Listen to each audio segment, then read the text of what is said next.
koalisi, insya Allah bisa untuk tingkat nasional untuk bisa dilakukan. Nah, misalkan atau terkait kasus yang terlibat kemarin dari Partai Golkar ini, apakah tidak berpengaruh ya secara Kasus apa? yang karena Golkar yang Jadi kalau kemarin Partai Golkar ini sudah diselesaikan kasus.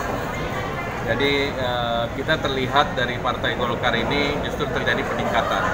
Karena kan Golkar ini sudah dalam keputusan yang baru dan kita sudah mendorong bahwa Golkar bersih dan itu sangat diterima oleh publik.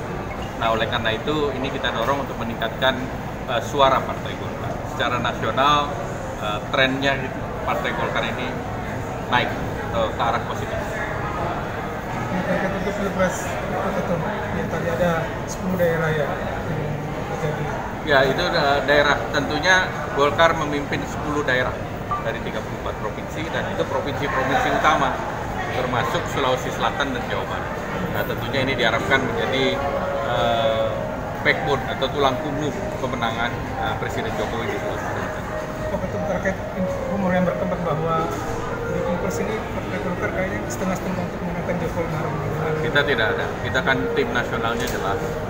Dengan 10 daerah dipimpin, itu tidak ada yang setengah-setengah. Semua dan Partai Golkar jangan lupa, itu adalah partai pertama yang melakukan kampanye terhadap Bapak Presiden di media massa maupun di media elektronik yang pertama. Dengan demikian, ini yang membuktikan bahwa Partai Golkar sudah mendukung Pak Presiden sejak awal.